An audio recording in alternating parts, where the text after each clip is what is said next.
Female reproductive system, उसे वच गुहा कहा जाता है और यहीं पर मादा जनन तंत्र पाया जाता है। जो जनन की क्रिया करता है हम उसे मादा जनन अंग कहते हैं, प्राथमिक अंग, और दूसरा होता है हमारा द्वितीयक अंग। अगर ये अंग नहीं रहा तो संतान नहीं होगा। और लड़कियों में जो लड़कियों वाले गुण है, जैसे आवाज का पतला होना, स्तनों का विकास होना, ठीक है, उसके बाद जननांगों पर बाल आना, जितने भी महिला वाले गुण है, महिलाओं के जो लक्षण हैं वो किसकी वजह से आता है? फीमेल सेक्स हार्मोन की वजह से। ये हमारा श्रोणि भाग है और यहाँ पर सेंटर में मादा जनन तंत्र मौजूद है। ये वही पार्ट है जहाँ पर 9 महीना तक बच्चा रहेगा। ये वजाइना, जिसको हम योनि कह रहे हैं, ये बहुत काम की चीज है। महिला के फैलोपियन नलिका में भी एक पार्ट होता है जहाँ पर शुक्राणु और अंडाणु मिलते हैं, निषेचन की क्रिया होती है। तब योनि क्या है?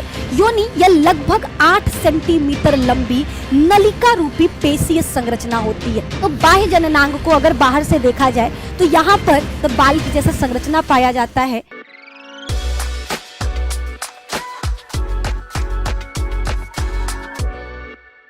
हेलो मेरे प्यारे दोस्तों, आप सभी का स्वागत है हमारे चैनल बिहार बोर्ड RWA में। और आज हम एक बहुत ही ज्यादा मोस्ट इंफॉर्मेटिव टॉपिक को डिस्कस करने वाले हैं, जो है फीमेल रिप्रोडक्टिव सिस्टम। और वादा करते हैं आज का ये क्लास बहुत ही ज्यादा शानदार होगा, क्योंकि सिर्फ कुछ मिनटों में आपको मादा जनन तंत्र पूरी तरह से रटवा देंगे, याद करवा देंगे। तो वीडियो को एंड तक देखिएगा ताकि एक एक चीज आपको समझ में आए कि मादा जनन तंत्र में कौन कौन से पार्ट हैं, वो किस लिए काम करते हैं, कैसे काम करते हैं। ये सारी चीजें एक छोटे से वीडियो में डिस्कस होने वाले हैं। तो चलिए वीडियो को स्टार्ट करने से पहले आप सभी से रिक्वेस्ट है कि वीडियो को प्लीज लाइक कर दो, अपने दोस्तों को शेयर कर दो ताकि उन तक भी ये वीडियो पहुंच जाए। और अगर हमारे चैनल पर नए हैं, पहली बार आए, तो चैनल को सब्सक्राइब जरूर करें। तो चलिए स्टार्ट करते हैं। सबसे पहले अगर बात करें फीमेल रिप्रोडक्टिव सिस्टम, वो होता कहाँ है, वो कहाँ पाया जाता है, तो कुछ लोग बोलते हैं कमर वाले भाग में। भैया आप उसको इस तरह से नहीं बोलोगे। हम एक मान लो महिला को बना रहे, ठीक है, थोड़े देर के लिए समझ लो ये हमारी एक कलुई नाम की लड़की है। तो अगर इसके बॉडी पार्ट को देखा जाए तो पूरे बॉडी को 3 पार्ट में डिवाइड किया जा सकता है। अब वो पार्ट कौन कौन सा है? सबसे पहला डायफ्राम, यहाँ पर, ठीक है, जो लड़कियां हैं, लड़के जितने भी शरीर है, मानव शरीर में यहाँ पर मांस की बनी हुई एक पट्टी पाई जाती है जिसे डायफ्राम कहते हैं। क्या कहा जाता है? जिसे डायफ्राम कहा जाता है। इसी के वजह से हम सांस ले पाते हैं, ठीक है। सांस जो हम छोड़ते हैं वो डायफ्राम की वजह से। फेफड़े के पास औकात नहीं है कि वो सांस ले सके और छोड़ सके। ये डायफ्राम उसको क्या करता है? पीछे से धक्का देता है ताकि डायफ्राम ऊपर की तरफ निकले, उठे और कार्बन डाइऑक्साइड बाहर निकाले। लेकिन हम यहाँ पर ये नहीं पढ़ेंगे।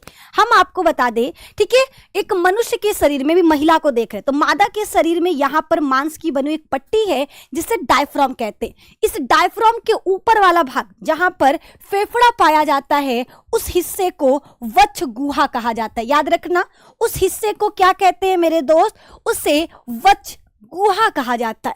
फिर आइए डायफ्राम के नीचे वाला भाग जहां पर पेट, जिसको हम पेट कहते हैं, जिसमें अमाशय, अग्नाशय, यकृत, लीवर, यकृत को लीवर कहते हैं, आंत, छोटी आंत, बड़ी आंत, ये सारी चीजें पाई जाती हैं। इस हिस्से को उदर गुहा कहा जाता है। क्या कहा जाता? उदर गुहा। डायफ्राम के ऊपर वाला भाग वक्ष गुहा, डायफ्राम के नीचे वाला भाग उदर गुहा। और ये जो कमर वाला भाग है इसे श्रोणि भाग कहते हैं। क्या कहते हैं? श्रोणि भाग कहते हैं। और यहीं पर मादा जनन तंत्र पाया जाता है। क्या पाया जाता? महिला का मादा जनन तंत्र पाया जाता है। देखो हमारे शरीर में बहुत सारे अंग है। आंख है, ठीक है, नाक है, कान है, हर अंग का अलग अलग काम है। जैसे आंखों का काम देखना, अब लड़के बोलेंगे ना मैम, लड़कियों में आंखों का काम गोली मारना है। गाना भी है, लड़की कमाल रे अखियों से गोली मारे, लेकिन ना बेटा, ना, है ना, वो गाना है। असलियत में आंखों का काम देखना है, कानों का काम सुनना है, मुंह का काम बोलना है। वैसे ही मादा के शरीर में वो अंग जो जनन की क्रिया में भाग लेता है, जो जनन की क्रिया करता है, हम उसे मादा जनन अंग कहते हैं। तो याद रखना, एक महिला के शरीर के वे सभी अंग जो जनन की क्रिया में भाग लेते हैं उन्हें मादा जनन तंत्र कहा जाता है। क्या कहा जाएगा? महिला के शरीर का वो सभी अंग जो जनन की क्रिया में भाग लेता है मादा जनन तंत्र कहलाएगा। किसी को भी यहां तक में कोई परेशानी, कोई दिक्कत, कोई समस्या नहीं है। नहीं है? बहुत बढ़िया। अब आ जाओ आगे। मादा जनन तंत्र को हम दो भागों में बांट सकते हैं। याद रखना, एक महिला के शरीर में वो सभी अंग जो जनन की क्रिया में भाग लेता है मादा जनन अंग कहलाएगा, और उन सभी अंगों के समूह को मादा जनन तंत्र कहते हैं। मादा जनन तंत्र को दो भागों में बांटा जा सकता है। पहला होता है हमारा प्राथमिक अंग, पहला है प्राथमिक अंग, और दूसरा होता है हमारा द्वितीयक अंग। दूसरा क्या है मेरे दोस्त? द्वितीयक अंग। अब सवाल है कि ये प्राथमिक और द्वितीयक क्या है? तो देखो, प्राथमिक मतलब सबसे जरूरी, ठीक है। प्राथमिक अंग का मतलब महिला के जनन तंत्र का वो अंग जो सबसे जरूरी है। अगर ये अंग नहीं रहा तो संतान नहीं होगा, तो संतान नहीं हो सकता। संतान के लिए क्या चाहिए? मादा जनन तंत्र में बनने वाला मादा युग्मक और नर जनन तंत्र में बनने वाला नर युग्मक। जब ये दोनों मिलते हैं तो संतान बनता है। तो मादा युग्मक कौन बनाएगा? ये प्राथमिक अंग। अगर ये अंग नहीं रहेगा तो मादा युग्मक नहीं बनेगा, और मादा युग्मक नहीं बनेगा तो संतान नहीं हो सकता। संतान होगा ना, नको, नो, नॉट, नेवर, नहीं होगा भैया। बस सरल शब्द में समझ जाओ। अब सवाल कि प्राथमिक अंग होता कौन है? तो प्राथमिक अंग यानी सबसे इंपॉर्टेंट अंग महिला का अंडाशय है।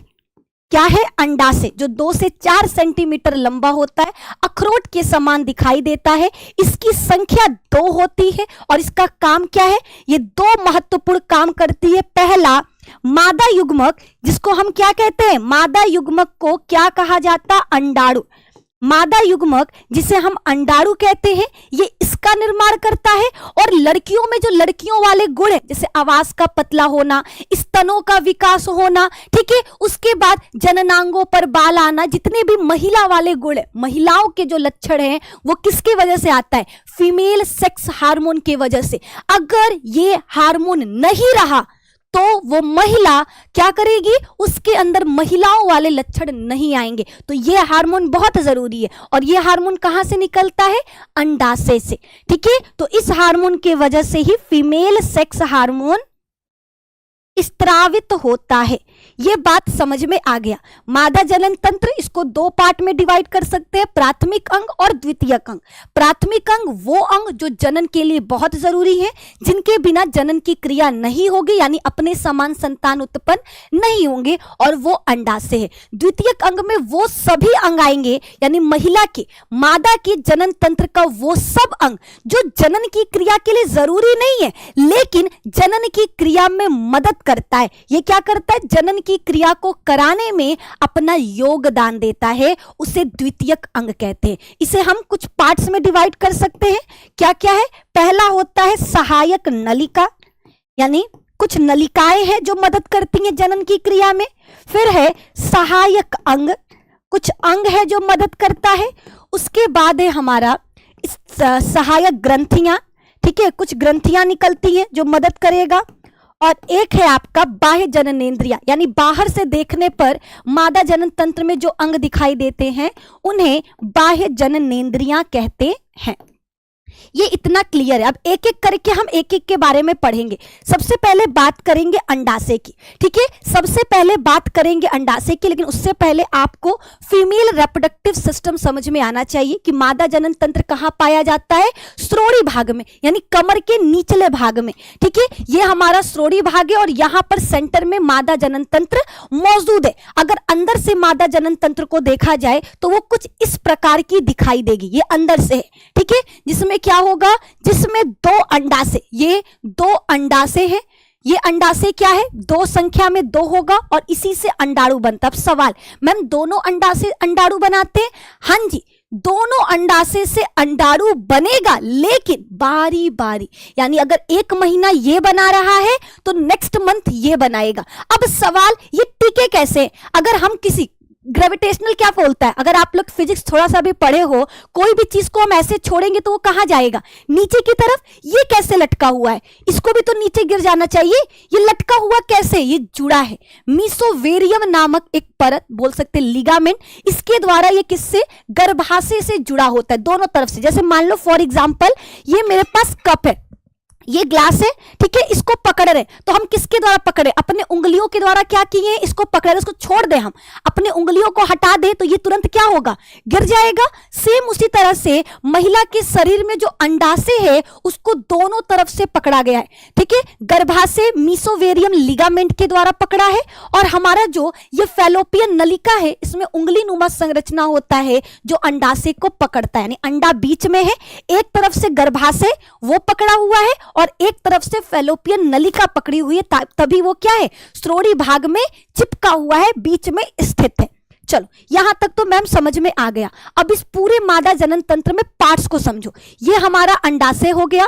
अब ये जो लंबी सी नलिका 10 से 12 सेंटीमीटर लंबी नलिका होती है जिसको फैलोपियन नलिका कहते हैं, और ये दोनों तरफ होता है, एक तरफ नहीं, ये दोनों तरफ आपको मिलेगा। इधर भी आपको नलिका मिलेगी, इधर भी नलिका, यानी 2 अंडाशय 2 फैलोपियन नलिका, ये आपको याद रखना है। और बीच में उल्टे नासपाती के आकार का एक थैली नुमा संरचना मिलेगा, इसे गर्भाशय कहते हैं। जब मां के पेट में बच्चा आता है, देखो अभी भी हमने क्या बोला? मां के पेट में बच्चा, यही हम गलती करते हैं। अगर आप सही तरीके से बायोलॉजी पढ़ोगे तो याद रखना, बच्चा मां के पेट में नहीं रहता। तो सवाल कहां रहता है? तो याद रखना, बच्चा मां के गर्भ में 9 महीने तक रहता है, इसलिए इसे वोम्ब भी कहा जाता है, ठीक है। यानी ये वही चीज है, ये वही पार्ट है जहां पर 9 महीना तक बच्चा रहेगा और अपने अंदर वृद्धि करेगा। ये उल्टे नासपाती के आकार का होता है। इसके ठीक नीचे एक दरवाजा होता है जिसे गर्भाशय ग्रीवा कहते हैं, और ये ग्रीवा क्या करता है? ये ग्रीवा महिला के मादा जनन तंत्र को योनि से जोड़ता है, और ये योनि बाहर का रास्ता है, ठीक है। ये योनि क्या है? बाहर का रास्ता। तो याद रखना, गर्भाशय और योनि को जोड़ने वाला कौन है? गर्भाशय ग्रीवा है। कौन है? गर्भाशय ग्रीवा। और ये योनि, इसी के द्वारा पीरियड के दौरान रक्त बाहर निकलेगा, और इसी के द्वारा जब नॉर्मल डिलीवरी होता है, क्या? जब नॉर्मल डिलीवरी होता है तो बच्चा इसी से बाहर आता है। तो ये वजाइना, जिसको हम योनि कह रहे, ये बहुत काम की चीज है ना, ये बहुत काम की चीज है, ये आपको याद रखना है। क्लियर? चल, ये पूरा मादा जनन तंत्र हमको समझ में आ गया कि मादा जनन तंत्र में क्या क्या चीजें। अब एक एक के बारे में जो जो चीजें आपको पता होनी चाहिए, एग्जाम के पॉइंट ऑफ व्यू से जो जो चीजें इंपॉर्टेंट है उनको समझ लेते हैं, ठीक है। तो एक एक पार्ट को हम डिस्कस करेंगे। सबसे पहले हमने कहा कि जितना भी मादा जनन तंत्र है, बाहर से देखने पर और अंदर से देखने पर, ये 2 पार्ट में डिवाइडेड होगा, ठीक है। बाहर से हमको जो अंग दिखाई देगा उसे बाह्य जनन इंद्रिया कहेंगे, और अंदर से अगर मादा जनन तंत्र को देखा जाए तो वो कुछ इस प्रकार का आपको दिखाई देगा। इसके सभी अंगों को हम 2 भाग में बांट सकते हैं। एक होता है प्राथमिक जनन अंग और एक होता है द्वितीयक जनन अंग। प्राथमिक जनन अंग यानी वो अंग जिनके बिना जनन की क्रिया नहीं हो सकती, और वो आपका कौन है? अंडाशय है। क्यों है? क्योंकि अंडाशय ही आपके मादा युग्मक अंडाणु का निर्माण करेगा और फीमेल सेक्स हार्मोन का स्त्रावण करेगा। दूसरा, वो सभी अंग जो जनन की क्रिया के लिए जरूरी नहीं है लेकिन जनन की क्रिया में मदद करते हैं, द्वितीयक जनन अंग के अंतर्गत आएंगे। इसमें गर्भाशय आता है, फैलोपियन नलिका आता है, गर्भाशय ग्रीवा आएगा, योनि आएगा, बाह्य जननेंद्रिय आएगा, और सहायक ग्रंथियां आएंगी। ग्रंथियों में 2 ग्रंथि महिला के जनन तंत्र में पाया जाता है, बार्थोलिन और स्तन। इनको अच्छे से आगे समझाएंगे, ठीक है। चलो अब बात करते हैं अंडाशय की। किसकी? अंडाशय की। अंडाशय क्या है? स्त्री का प्राथमिक जनन अंग है, इसके बिना जनन की क्रिया नहीं होगी। ये एक जोड़ी पाया जाता है, और अंडाशय कहां? उदर गुहा में स्थित होता है। अंडाशय वृक्क के यानी किडनी के पास मेसोवेरियम लिगामेंट्स के द्वारा गर्भाशय से जुड़ा होता है। अंडाशय ठोस होता है, बोल सकते हैं ये किसकी तरह होता है? तो आपका अखरोट देखे हो ना, वो अखरोट के आकार का होता है। अंडाशय एक झिल्ली के द्वारा, ये अंडाशय है, इसको चारों तरफ से एक झिल्ली ढकी होती है जिसको एपिथीलियम झिल्ली कहते हैं। क्या कहते हैं? एपिथीलियम झिल्ली कहते हैं। और अंदर का पूरा भाग स्ट्रोमा कहलाता है। अंदर का भाग क्या कहलाएगा? स्ट्रोमा कहलाएगा। स्ट्रोमा को हम 2 पार्ट में डिवाइड कर सकते हैं, कॉर्टेक्स और मेड्यूला, ठीक ठीक है, इनको डिटेल में हमने पढ़ाया है। एक क्लास लाएंगे हम अंडाशय पर, जहां पर डिटेल में अंडाशय के बारे में सब कुछ समझाएंगे। बट अभी इतना समझो कि महिला के शरीर में एक जोड़ी अंडाशय होगा जो वृक्क के पास होगा। यह मेसोवेरियम लिगामेंट द्वारा गर्भाशय से जुड़ा होता है। अंडाशय अखरोट के आकार का होता है। अंडाशय की सतह पर छोटे छोटे दाने जैसे उभार होते हैं जिन्हें ग्राफियन पुटिका कहते हैं। और ये ग्राफियन पुटिका ही क्या करेंगे, अंडाणु बनाएंगे। और इन पुटिकाओं से ही दो हार्मोन निकलता है, एस्ट्रोजन और प्रोजेस्टेरोन। ये महिला सेक्स हार्मोन है। ठीक है, मादा जनन तंत्र से निकलने वाला हार्मोन कौन है, अंडाशय से निकलने वाला हार्मोन कौन है, दो, एक एस्ट्रोजन, दूसरा प्रोजेस्टेरोन। अब दोनों का काम क्या है ये आगे बताएंगे। ठीक है, चलिए, अंडाशय हमारा कंप्लीट हो चुका है। ये अंडाशय है, हमने कहा ना अंडाशय में क्या होगा, छोटी छोटी पुटिकाएं दिखाई देंगी जिनको ग्राफियन पुटिका कहते हैं। ठीक है, ये फैलोपियन नलिका के झालर द्वारा जुड़ा होता है और गर्भाशय में मेसोवेरियम लिगामेंट के द्वारा जुड़ा होता है। दोनों तरफ से जुड़ा होता है, इसलिए बीच में स्थित होता है उदर गुहा में। ठीक है, चलो यहां तक क्लियर है। अब आगे बढ़ते हैं सहायक अंग, यानी वो अंग जो जनन की प्रक्रिया में सहायता करेंगे। इनमें नलिकाएं आती हैं, ग्रंथियां आती हैं और बाह्य जननेंद्रियां आती हैं। सबसे पहले बात करते हैं फैलोपियन नलिका की। ठीक है, अंडाशय हमारा कंप्लीट हो गया, ये प्राथमिक अंग है। अब इसके बाद के जितने भी अंग हैं वो सहायक जनन अंग में आएंगे, यानी ये जरूरी नहीं है केवल जनन की क्रिया में मदद करेंगे। जिसमें सबसे पहला है फैलोपियन नलिका। ये संख्या में 2 होता है। संख्या में कितना होता है, 2 होता है। इसे अंडवाहिनी भी कहते हैं, ये भी याद रखना। ठीक है, इसे अंडवाहिनी के नाम से जानते हैं। ये 10 से 12 सेंटीमीटर लंबा होता है और ये संख्या में 2 गर्भाशय के दोनों तरफ जुड़ा होता है। अब समझो इसका संरचना, ये दिखने में कैसा होगा। देखो, तो जो हमारा फैलोपियन नलिका है वो दिखने में कुछ इस प्रकार का आपको देखने को मिलेगा। ठीक है, संख्या में 2, एक इधर से और एक आपका इधर से। लेकिन हम पहले सबका नाम पढ़ लेते हैं। ठीक है, फैलोपियन नलिका को कुछ पार्ट्स में डिवाइड कर सकते हैं। पहला वो पार्ट जो गर्भाशय से जुड़ा होता है। गर्भाशय से जुड़े हुए भाग को हम स्थमस कहते हैं या संकीर्ण पथ कहते हैं। ठीक है, सबसे चौड़ा भाग, यहां पर अंडा और शुक्राणु मिलते हैं। जैसे लवर पॉइंट होता है ना, जहां पे लड़का लड़की मिलते हैं कॉलेज के बाद, कोचिंग के बाद, है ना, जिसको बंद करवाना जरूरी है। वही तरह महिला के फैलोपियन नलिका में भी एक पार्ट होता है जहां पर शुक्राणु और अंडाणु मिलते हैं, निषेचन की क्रिया होती है। इसको लवर पॉइंट या भैया आप एम्पुला, लिख मत देना परीक्षा में लवर पॉइंट, तो मुंह तोड़ा हो गया, मुंह तोड़ाएंगे, है ना। इसको एम्पुला कहते हैं। क्या कहते हैं, एम्पुला कहते हैं। तो स्थमस, एम्पुला। अब ये देखो, ये थोड़ा कीप के जैसा नहीं लग रहा। कभी बचपन में आप लोग मट्टी का तेल खरीदने गए हो तो गैलन में जब हम लोग कुछ खरीदते थे, ठीक है, मट्टी का तेल इस तरीके से गैलन होता था, तो जो दुकानदार होता है वो क्या करता था, ऐसे कीप लगा देता था ताकि तेल इसमें डाले तो आसानी से अंदर की तरफ चला जाए। तो यहां पर ध्यान से देखो, यहां कीप जैसा संरचना नहीं दिखाई दे रहा, दिखाई दे रहा ना, तो इसको कहते हैं कीपक, इसको कहते हैं कीपक। और ये उंगली नुमा जो संरचना दिखाई दे रहा, इसे अंग्रेजी में फिम्बरी या हिंदी में झालर कहा जाता है, जो क्या करता है, अंडाशय को पकड़ने का काम करता है। तो ये हो गया आपका कंप्लीट। फैलोपियन नलिका में जो भाग गर्भाशय से चिपका रहता है उसे स्थमस कहते हैं। जहां सबसे चौड़ा भाग, फैलोपियन नलिका का सबसे चौड़ा भाग जहां पे अंडाणु और शुक्राणु मिलते हैं, उसे एम्पुला या तुम्बिका कहते हैं। ठीक है, फिर उसके बाद अंडाशय के पास क्वेश्चन आता है, अंडाशय के सबसे पास कौन सा भाग पाया जाता है, कीपक। इसे अंग्रेजी में इनफंडिबुलम कहते हैं। ठीक है, कीपक में उंगली नुमा संरचनाएं होती हैं जिसे झालर कहा जाता है। ये आपका कंप्लीट। ठीक है, फैलोपियन नलिका पूरी तरह से कंप्लीट हो चुका। दोनों ओर की फैलोपियन नलिकाएं संयुक्त होकर गर्भाशय का निर्माण करती हैं, यानी दोनों मिलकर के क्या करेंगी, बीच में गर्भाशय बनाएंगी। गर्भाशय चौड़ा थैले के समान संरचना होता है। गर्भाशय कैसा होता है, उल्टी नाशपाती के आकार का। ये देखो, ये गर्भाशय है, ये उल्टी नाशपाती के आकार का थैले के समान संरचना होता है और इसमें 3 परत पाया जाता है।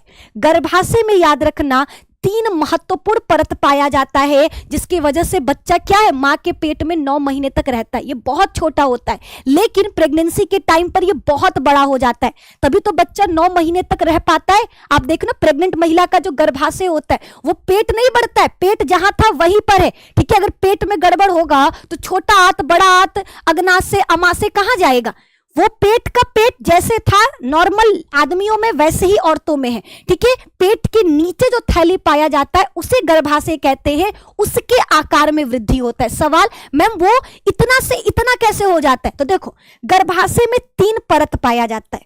गर्भाशय में याद रखना 3 परत पाया जाता है। सबसे बाहर परत को कहते हैं पेरीमेट्रियम, बीच वाले परत को कहते हैं मायोमेट्रियम, ठीक है, और सबसे अंदर वाली परत को कहा जाता है एंडोमेट्रियम, ठीक है। ये जो दोनों परत है ये सुरक्षा प्रदान करती हैं और बच्चा आराम से रह सके इसके लिए वो अपने आप को क्या करती है, रबड़ की तरह, इलास्टिक की तरह होती हैं, एकदम फैल जाती है। पेरीमेट्रियम क्या करेगी, बच्चा आराम से मां के गर्भ में रह सके इसके लिए वो अपने आकार को बढ़ा लेता है। तीसरा परत है एंडोमेट्रियम, ये सबसे इंपॉर्टेंट है, ठीक है। एंडोमेट्रियम ये सबसे इंपॉर्टेंट है। क्यों सबसे इंपॉर्टेंट है? क्योंकि ये खून का बनता है, ये खून का बना परत है, याद रखना, ठीक है। ये परत बच्चे को 9 महीना तक रहने के लिए रह पाए, बच्चा 9 महीने तक मां के पेट में रह पाए, इसके लिए ये परत बनता है ताकि आराम से बच्चा 9 महीने तक रह सके। लेकिन अगर बच्चा मां के पेट में नहीं आया, ठीक है, मान लो महिला के शरीर में हर महीने एक अंडा बन रहा, अंडाशय क्या करता है, हर महीने एक अंडा बनाता है, हर महीने एक अंडा बनाता है। अब जरूरी तो नहीं कि हर महीने उसको शुक्राणु मिल जाए, अगर अंडे को शुक्राणु नहीं मिलता तो अंडा टूट जाता है, अंडा क्या होगा, टूट जाएगा। अब अंडा टूटा तो जो खून का ये परत बनता है जिसका नाम एंडोमेट्रियम है, ये भी टूट जाएगा और टूट करके महिला के योनि से रक्त के रूप में निकल जाता है जिसे हम पीरियड कहते हैं। तो इस क्लास में हमने ये भी आपको करा दिया है ना। तो गर्भाशय हमारा कंप्लीट, गर्भाशय में 3 परत पाया जाता है, पेरीमेट्रियम, मायोमेट्रियम, एंडोमेट्रियम, ये तीनों नाम आपको याद रखना है। एंडोमेट्रियम खून की बनी हुई परत होती है जो क्या करती है, 9 महीने तक बच्चा रह सके इसलिए बनता है। लेकिन अगर बच्चा मां के गर्भ में नहीं आता तो ये दुखी हो जाएगी और टूट करके निकल जाएगी जिसे हम पीरियड कहेंगे। चलिए आगे की तरफ बढ़ते हैं। अब बारी है योनि, ठीक है। गर्भाशय के ठीक नीचे एक द्वार होता है जिसे गर्भाशय ग्रीवा कहते हैं और ये द्वार गर्भाशय को योनि से जोड़ने का काम करता है। किससे? गर्भाशय को योनि से जोड़ने का काम करता है। योनि क्या है? योनि यह लगभग 8 सेंटीमीटर लंबी नलिका रूपी पेशीय संरचना होती है। योनि मादा जनन छिद्र द्वारा शरीर से बाहर खोलती है। जो मादा जनन अंग है उसको बाहर की तरफ खोलने का काम किसका है? योनि का, ठीक है। योनि को हम जन्मनाल कहते हैं क्योंकि नॉर्मल डिलीवरी में जो बच्चा होता है वो इसी योनि के द्वारा बाहर निकलता है, इसीलिए इसे बर्थ कैनाल भी कहा जाता है। क्या कहते हैं? बर्थ कैनाल भी कहते हैं। ये हो गया आपका कंप्लीट। अब बात करते हैं सहायक जनन ग्रंथि की। एक महिला में 2 ग्रंथियां पाई जाती हैं, एक होता है स्तन ग्रंथि जो महिला में दुग्ध का निर्माण करेगा और दूसरा होता है बार्थोलिन ग्रंथि। ये ग्रंथि महिला की योनि है ना, योनि के दीवारों पर पाया जाता है। जो योनि को क्या करता है? चिपचिपा बनाता है ताकि अगर अंदर कोई बैक्टीरिया जाए तो वो क्या हो जाए, उससे बाहर निकल जाए। अगर मेल और फीमेल सेक्स कर रहे हैं तो इसको क्या करेगा? लुब्रिकेट करने का काम करेगा। तो ये आपको याद रखना है। 2 ग्रंथियां पाया जाता है, स्तन और बार्थोलिन। ये दोनों का काम हमने आपको करा दिया। स्तन ग्रंथि का काम है बच्चे के लिए दुग्ध का निर्माण करना और बार्थोलिन का काम है योनि को चिपचिपा बनाना, उसमें श्लेष्म स्त्रावण करना ताकि अंदर आने वाले रोगाणु, जीवाणु, बैक्टीरिया कुछ भी अंदर आए तो उसको बाहर निकाला जा सके। ये हो गया आपका कंप्लीट। अब आगे की तरफ बढ़ते हैं। ये हमारा कंप्लीट हो चुका। अगर बात करें, हमने कहा कि फीमेल में 2 ग्रंथियां, एक स्तन ग्रंथि है और एक हमारा बार्थोलिन ग्रंथि है। स्तन ग्रंथि का काम क्या है? बच्चे के पोषण के लिए दुग्ध का निर्माण करना। और बार्थोलिन ग्रंथि का काम क्या है? ये संख्या में 1 जोड़ी होगा जो योनि के दीवारों पर स्थित होता है। कहां पर? दीवारों पर स्थित होता है। ये आपको याद रखना है। अब बाह्य जननांग की बात करेंगे। अगर एक फीमेल रिप्रोडक्टिव सिस्टम को बाहर से देखा जाए तो कुछ इस प्रकार का दिखाई देगा। ये पूरा पार्ट भग या वल्वा कहलाता है। याद रखना, इस पूरे पार्ट को हम भग या वल्वा कहते हैं।